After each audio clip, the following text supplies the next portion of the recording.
Welcome back, Austin's Paint Camp. Hey, I'm outside changing up the scenery, wearing white phase, feeling good. So let's get started. Week 10. What do I have for you guys? Week 10 is going to be very relaxed. Things are going to be going a little bit slower. You're not getting yelled at as much anymore.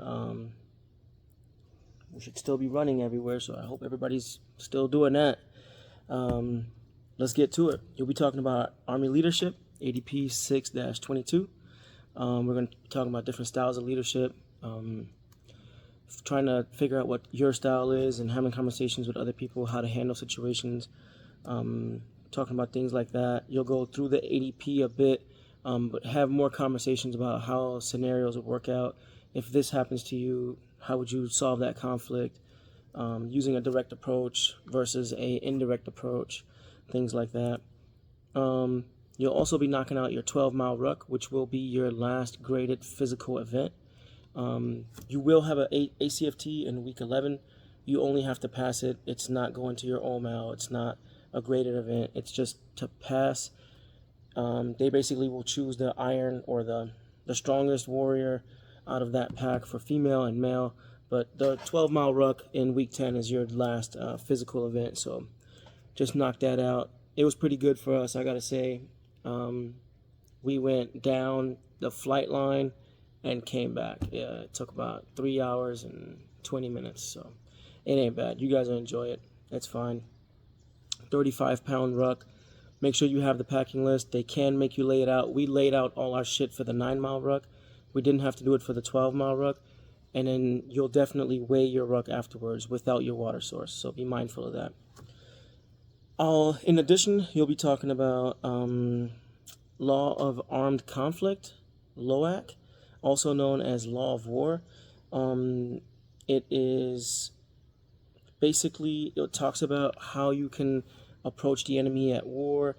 Can you approach the enemy if they've surrendered? How do you treat POWs?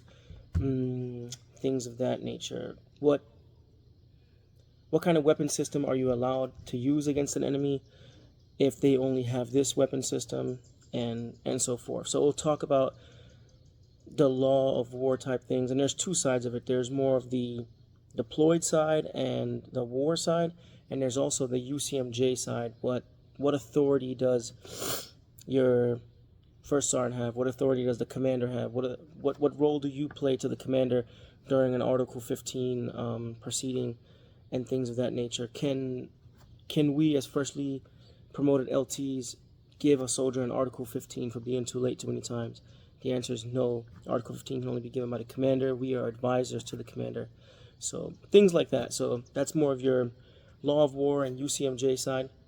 Be mindful of those two leadership, Law of War and UCMJ. It's one test. It'll be 40 questions. You got to score 80% to pass. I will leave my study guide in the link so you guys can knock that out. The study guide helped me. I'm pretty sure I passed.